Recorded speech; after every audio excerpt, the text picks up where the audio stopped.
फक्त 7 दिवसात तुम्ही तुमचे केस अशा प्रकारे लांब, दाट आणि मजबूत नक्कीच बनवू शकता. तेही घरच्या घरी आणि होम रेमेडीचा वापर करून. बाहेरचे महागडे प्रोडक्ट्स तुम्हाला वापरण्याची अजिबात गरज नाही, कारण आपण बाहेरचे महागडे प्रोडक्ट्स तर वापरत असतोच, पण त्यामध्ये खूप जास्त केमिकल्स असतात आणि यामुळे आपले केस नंतर डॅमेज होत असतात. पण जर तुम्ही माझ्यावरती विश्वास ठेवून ही होम रेमेडी वापरायला सुरुवात केली, तर तुमचे देखील केस माझ्याप्रमाणेच लांब, दाट आणि मजबूत होतील. तुम्ही इथं माझ्या केसांची क्वालिटी देखील नक्कीच पाहू शकता आणि तुम्हाला देखील माझ्याप्रमाणेच जर केस हवे असतील तर आपला हा व्हिडिओ शेवटपर्यंत नक्की बघा आणि त्यासोबतच स्टेप बाय स्टेप फॉलो करा. चला तर मग जास्त वेळ न घालवता आपल्या रेमेडीला आपण सुरुवात करूया. पण त्या अगोदर तुम्ही आपला हा व्हिडिओ नक्की कुठून पाहत आहात मला कमेंटमध्ये नक्की सांगा. सगळ्यात पहिल्यांदा रेमेडी बनवण्यासाठी इथं मी एक जाड बुडाचं स्टीलचं भांडं घेतलेलं आहे. तुम्ही पॅनचा देखील वापर नक्कीच करू शकता. त्यानंतर साधारणतः 1 ग्लास एवढं फिल्टर केलेलं पाणी आपल्याला याच्यामध्ये ऍड करायचं आहे. लक्षात ठेवा, फिल्टरचं पाणीच आपल्याला इथे वापरायचंय किंवा मग तुम्ही पिण्यासाठी जे कोणतं पाणी वापरत असाल तेच वापरा. बोरिंगच्या पाण्याचा किंवा मग खाऱ्या पाण्याचा वापर आपल्या या रेमेडीसाठी अजिबात करू नका. त्यानंतर इथं मी घेत आहे मेथीदाणे, जे आपल्या सगळ्यांच्या घरामध्ये अगदी इझिली अवेलेबल असतात. कदाचित आपल्याला माहित नसतं की याचे आपल्या केसांसाठी किती जास्त फायदे आहेत. हे आपल्या केसांना लांब बनवतं, दाट करतं आणि सोबतच केसांची मुळं देखील मजबूत बनवतं. आणि जर तुमचा विश्वास बसत नसेल तर एकदा तुम्ही गुगलवरती देखील याचे फायदे नक्कीच चेक करू शकता. यामध्ये निकोटिक ऍसिड आणि प्रोटीन भरपूर प्रमाणात असतं, ज्यामुळे केसांच्या मुळांना मजबूती मिळते आणि केस आतून मजबूत होण्यासाठी हेल्प होत असते आणि ज्यामुळे आपले केस कमी तुटतात आणि त्यासोबतच हेअरफॉल देखील पूर्णपणे कमी होतो. ही रेमेडी वापरल्यानंतर फक्त 3 दिवसांमध्येच तुम्हाला नवीन केस उगवण्यासाठी हेल्प होईल, याची मी तुम्हाला अगदी 100% हमी देते. कारण ही रेमेडी मी स्वतः माझ्या केसांवरती देखील वापरलेली आहे आणि मी यामध्ये फक्त 2 ते 3 गोष्टींचा वापरच केलेला आहे आणि याचे खूप छान असे रिझल्ट देखील मला मिळालेले आहेत.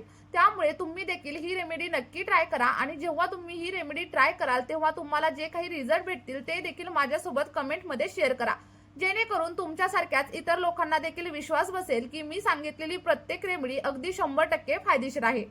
बघा, इथं साधारणतः 2 चमचे एवढा मेथीदाणा आजची ही रेमेडी बनवण्यासाठी मी वापरणार आहे. तुम्ही तुमच्या केसांच्या लेंथनुसार मेथीदाण्याचं प्रमाण कमी किंवा मग जास्त देखील नक्कीच करू शकता. आणि जर तुम्ही आपली ही रेमेडी पहिल्यांदाच ट्राय करत असाल तर साधारणतः 2 चमचे किंवा मग 3 चमचे एवढ्या मेथीदाण्याचा वापर तुम्ही इथं नक्की करा. मेथीदाणे ऍड केल्याच्या नंतर आपलं सगळं काही पाणी व्यवस्थित असं मिक्स करून घ्या आणि मिक्स केल्याच्या नंतर पुढचा एक महत्त्वाचा असा घटक देखील आपल्याला याच्यामध्ये ऍड करायचा आहे. बघा, त्यानंतर आपण जवसाचा वापर आपल्या या रेमेडीमध्ये करणार आहोत. काही लोक याला फ्लॅक्स सीड्स किंवा मग आळशी देखील नक्की म्हणतात आणि यामध्ये नैसर्गिक तेल असतं, जे आपल्या केसांना सॉफ्ट बनवण्यासाठी मदत करतं. जर केस खूप जास्त कडक झालेले असतील, ड्राय आणि फ्रीझी झालेले असतील तर ते अगदी सिल्की आणि स्मूथ बनवण्यासाठी जवस आपल्याला हेल्प करतं. यामध्ये ओमेगा 3 फॅटी ऍसिड्स असतात, ज्यामुळे आपल्या स्कॅल्प मधील ब्लड सर्क्युलेशन वाढतं आणि केसांची वाढ देखील अगदी जलद गतीने होण्यासाठी हेल्प होते. सोबतच यामध्ये व्हिटॅमिन ई असतं आणि जर आपले केस मुळांपासून डॅमेज झालेले असतील तर ते केस देखील रिपेअर करण्यासाठी आपल्याला जवस खूप मोठ्या प्रमाणावरती हेल्प करत असतं. आता बघा, जवस आणि मेथीदाणा ऍड केल्याच्या नंतर आपल्याला याच्यामध्ये एक जास्वंदाचं फूल देखील ऍड करायचं आहे, कारण जास्वंदाच्या फुलामध्ये देखील अॅमिनो ऍसिड्स असतात, जे आपल्या केसांना आतमधून मजबूत करतात. आणि जर जास्वंदाचं फूल तुमच्याकडे नसेल तर जास्वंदाच्या पानांचा वापर देखील तुम्ही या रेमेडीमध्ये नक्कीच करू शकता. आणि आपली ही रेमेडी पूर्णपणे नैसर्गिक आहे, त्यामुळे कोणतेही साईड इफेक्ट आपल्या केसांवरती अजिबात होणार नाही. आणि सगळ्यात महत्त्वाची गोष्ट म्हणजे अगदी सगळ्या वयोगटातील लोक आपल्या या रेमेडीचा नक्कीच वापर करू शकतात. आणि जर तुमच्या स्कॅल्पमध्ये डॅन्ड्रफ असेल, स्कॅल्पमध्ये इचिंग वगैरे होत असेल तर त्या सगळ्या काही समस्या देखील आपल्या या रेमेडीमुळे हळूहळू कमी होणार आहेत. आजकाल खूप लोकांमध्ये एकच समस्या कॉमन झालेली आहे आणि ते म्हणजे अकाली पांढरे होणारे केस. तर आपल्या या रेमेडीने ती देखील समस्या हळूहळू कमी होण्यासाठी तुम्हाला हेल्प होणार आहे. जर तुम्ही नियमित आपल्या या रेमेडीचा वापर केला तर तुमच्या केसांवरती एक नैसर्गिक अशी शाईन येईल आणि केस अगदी सिल्की, सॉफ्ट आणि शायनी बनण्यासाठी हेल्प होईल. फक्त मी सांगितलेल्या योग्य पद्धतीनेच तुम्ही आपल्या या रेमेडीचा वापर करा आणि त्यासाठी व्हिडिओ शेवटपर्यंत स्किप न करता व्यवस्थित पहा, कारण यामध्ये मी सगळ्या काही महत्त्वाच्या टिप्स देखील सांगितलेल्या आहेत, ज्याचा तुम्हाला तुमच्या केसांवरती खूप जास्त प्रमाणात फायदा देखील होणार आहे. आता तुम्हाला सगळं काही पाणी गॅसवरती ठेवायचं आहे आणि व्यवस्थित असं उकळून घ्यायचं आहे. इथं तुम्हाला एक प्रश्न पडला असेल की हे सिरम नक्की किती वेळ उकळायचं. तर जोपर्यंत आपल्या सगळ्या घटकांची पोषक तत्व आपल्या पाण्यामध्ये व्यवस्थित अशी उतरत नाही, मेथीदाणा व्यवस्थित असा फुगत नाही आणि जास्वंदाच्या पानांचा आणि फुलांचा कलर देखील पूर्णपणे चेंज होत नाही, म्हणजे साधारणतः 10 ते 12 मिनिटं आपल्याला सगळं काही पाणी व्यवस्थित असं उकळवून घ्यायचं आहे.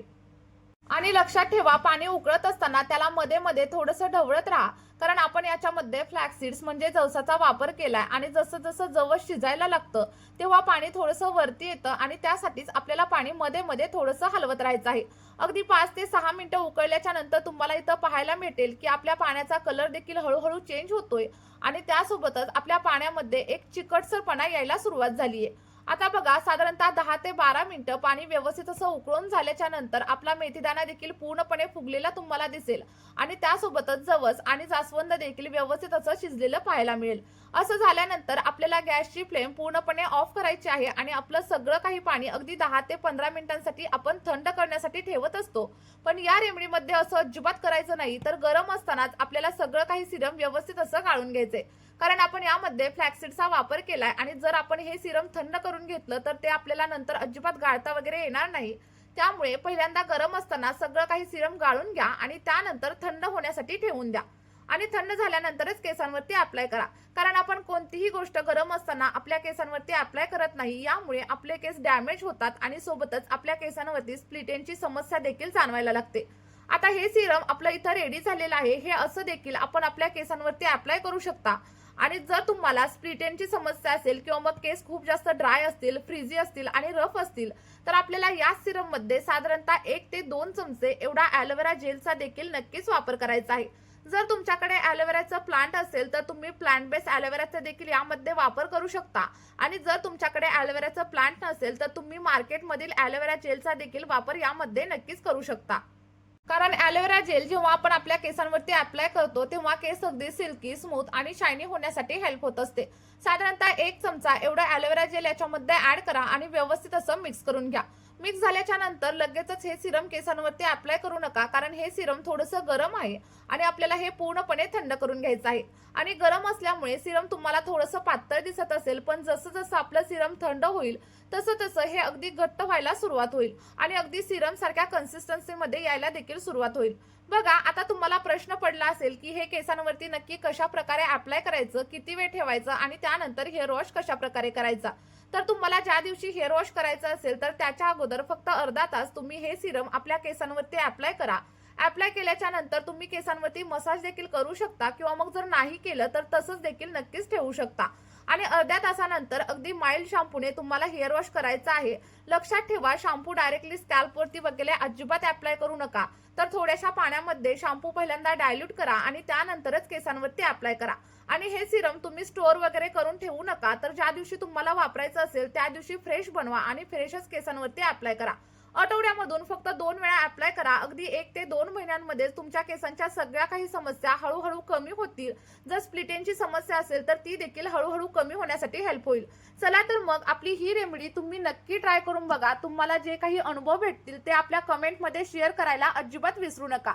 या व्हिडिओमध्ये आपण इथेच थांबूया. भेटूयात अशाच एका नवीन व्हिडिओमध्ये. Bye bye.